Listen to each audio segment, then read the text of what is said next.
Hey everybody, this is herculespetix, founder, curator, docent, and gift shop employee of the herculespetix Academy of Comic Book Studies. Today we're going to be looking at Dragon Chang, written and penciled by Timothy Truman and inked by a very young Timothy Bradstreet. I believe this is probably the first comic Timothy Bradstreet ever drew, years before he became the sought-after cover artist, which he became a while later. So this is very early work for him. But more importantly, Tim Truman, another notch in his belt of great genre stuff he's done over the years. Grimjack, Scout, so many things. I love Tim Truman. He's a great writer, artist. Nothing ever too heavy. It's just always just great genre stuff. He just has a knack for that. He's a great storyteller. This came out in 1991. I remember buying this off the stands, having no idea. I didn't even hear about it. I was just like, what the hell is this? A new Timothy Truman comic. And I remember I had a friend at the time who barely liked comics. He liked some. He liked The Punisher a lot. And I loaned it to him, and he was just like, that was the best comic I ever read. Like, this is a great, fun action comic. And this would be a great movie.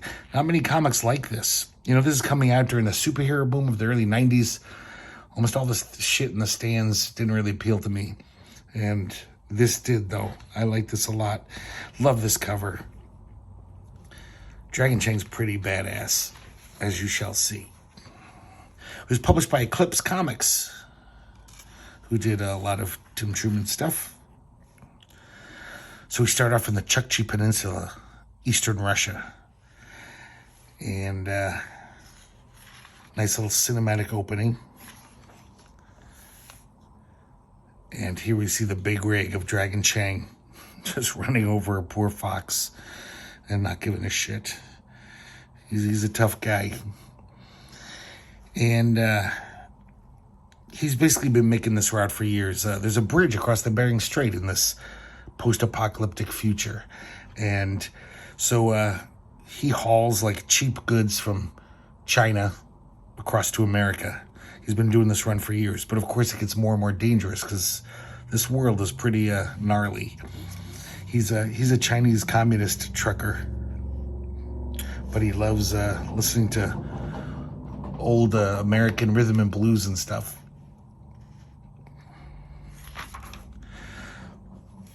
He's at a checkpoint, and luckily he knows a guy. He's kind of friendly with this one dude in the Russian army. This is the last checkpoint before he goes to America. And, they got a relationship. They're kind of friendly. He lets him pass.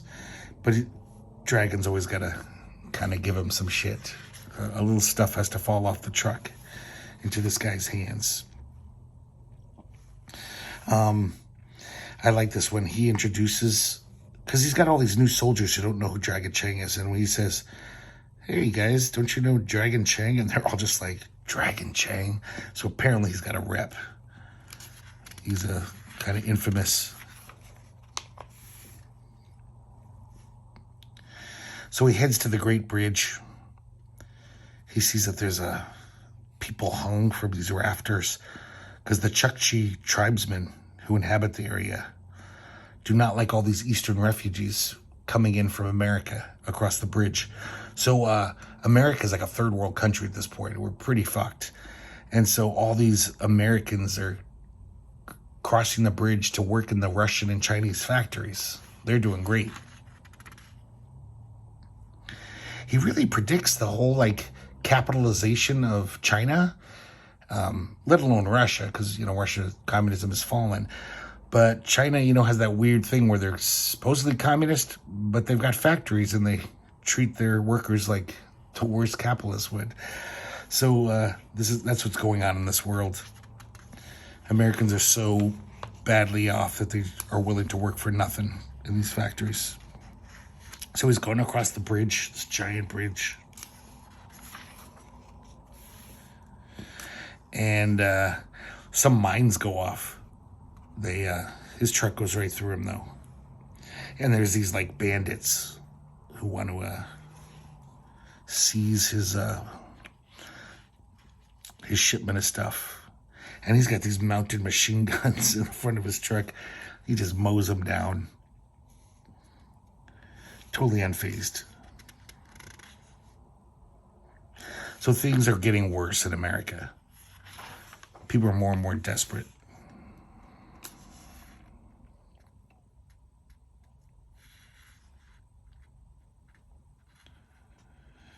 So he enters Alaska, and there's this kind of barter town there. And, you know, all these people who are in America with all their crap. This is the last stop where they can, like, buy some food and stuff. So there's lots of good shit there. You know, people just trading their little beloved heirlooms, like. So he finds some great music cassettes. Really cheap. They're motivated sellers. You can tell it's Tim Bradstreet. Look at all this graffiti on the wall. I spent like 2 minutes reading every little bit of it. That's Tim Bradstreet likes that. So you can see Tim Bradstreet adds like a nice little polished sheen to Tim Truman. I don't think he's quite there yet. I see a little amateurish in some of this amateurishness in some of the faces and stuff, but it's damn good. Just not what Tim Bradstreet became. He's young as hell. I think he's a teenager at this time. So these other truckers are just like, yeah, look, it's Dragon Chang. Time to die. The old enemies of Dragon. This guy's named Possum Man. And I guess they have issues. So he just says, hey, you're taking us to your truck. I think Dragon was responsible for this guy losing his last truck. So he's like, I'm taking your truck.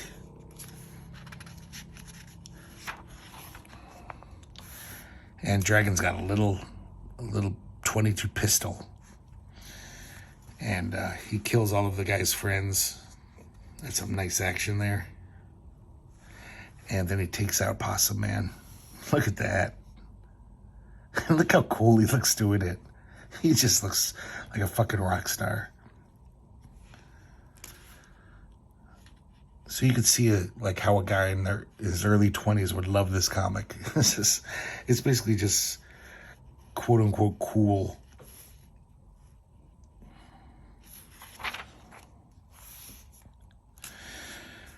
Yeah, he's got a Merle Haggard tape he scored. He likes all kind of like tough guy music. Old Elvis, Merle Haggard. So he's driving through America, trying to get to San Francisco to unload his stuff. And I guess Canada's pretty tough in this feature. You gotta be careful when you're riding through Canada. So he's at a Canadian checkpoint now. And they're a little more, thorough. So they're like, we got to get some paperwork done. You got to stay the night. So, which is good because he needed a night's sleep. He hasn't slept in like 50 hours. I love this, how his driver's seat has got like this massage chair, almost electrodes, I should say, that activate the points of his, what is it called? Like your chi points. So like instead of taking drugs to stay awake, the seat will like zap a certain chi point and keep you awake, for example. Or even like lessen the need to go pee, the chi that's connected to your bladder. I thought that was pretty cool.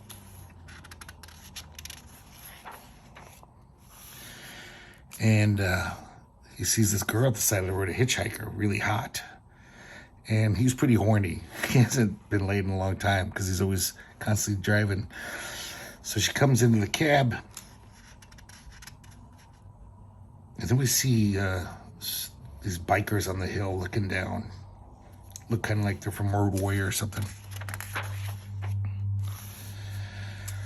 So they have sex. I like how he says this. Men are ugly, graceless things, creatures without honor. Women are always beautiful. It seems like that, doesn't it, sometimes? So he's going out of his truck to take a piss at night, and these Road Warrior guys attack him, these bikers. But they get the best of him and beat the shit out of him. There's some like Paul Galassi action almost.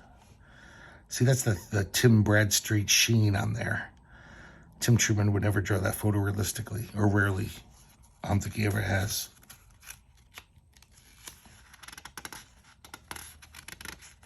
I just love his simple storytelling. You know, lots of vertical, horizontal panels. I mean, it's not completely traditional, but there's nothing too fancy. But he tells a really good story. So obviously these guys were in cahoots with this hitchhiker. And they take off with his truck and they leave him for dead.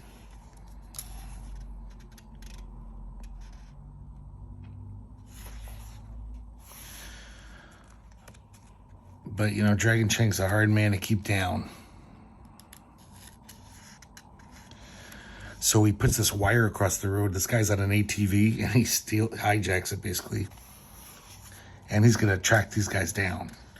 He has an idea where they'll be, because they're probably going to sell the truck. And he knows there's this place where guys will come to buy hijacked trucks and the cargo within.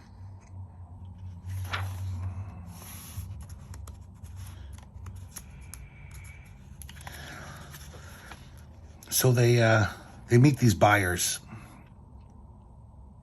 I should say that the leader of this biker, this mini gang, is Bigfoot. His name is Bigfoot and Maggot.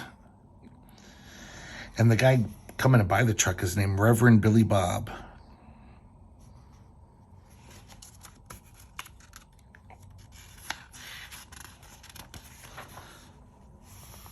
And Dragon is like stalking them, checking out everything. There's another panel that's obviously Tim Bradstreet inks. So Dragon Chang gets a rifle from one of the guards, takes him out.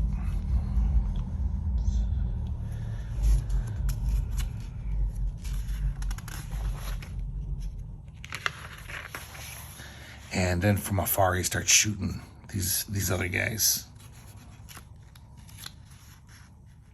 And they think it's a double cross. So they start killing each other. The Reverend is so unfazed. He's just standing there. Bullets are going all around him. He's a stone cold motherfucker.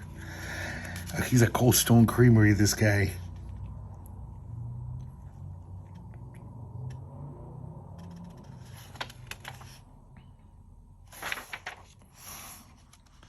And so Bigfoot and the Reverend, you know, they both think they double-crossed each other, so they start shooting at each other.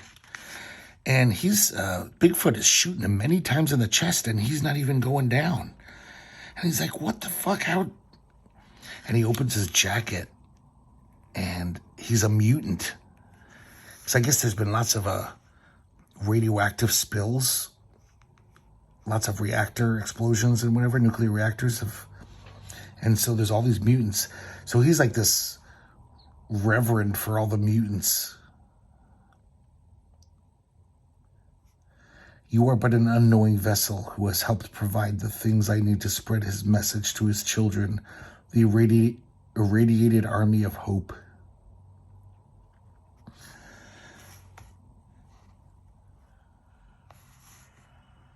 And Dragon Chang pops out after blowing away the Reverend.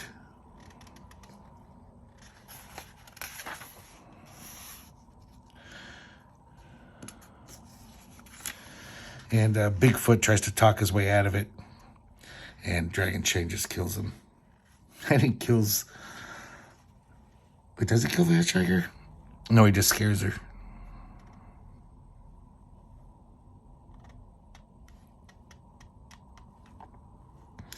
So he checks his cargo. And it's just a bunch of TVs. All of this blood and death. Because he gets some TVs to America. And he makes it to the Golden Gate Bridge.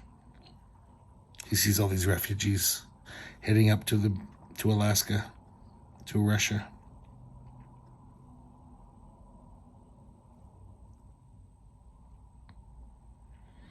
I cross the golden bridge that leads to the city and remind myself that I am but a simple trucker who knows little of such things. That's it.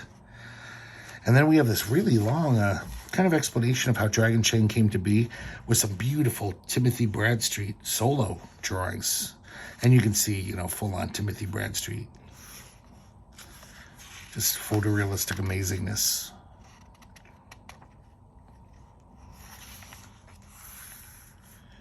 Another nice Bradstreet drawing.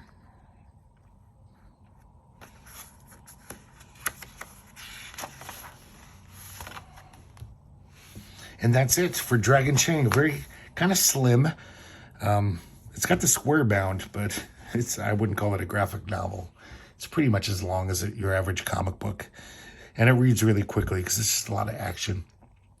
But I don't know, something about this character I think is so awesome. I wish there were more Dragon Chain comics. This Chinese communist trucker in this post-apocalyptic world. I'd like to see more of the world, you know, more of the United States, more of whatever is going on in the rest of the world. So I hope you enjoyed it. And I don't know how hard these are to find. I mean, I think nobody really cared about it. It didn't sell that well. And I remember seeing these in cheap boxes all the time. But, you know, of course, things change. Who knows? But, yeah, I hope you enjoyed it. And I also hope to see you next time here at the Herculespetix Academy of Comic Book Studies.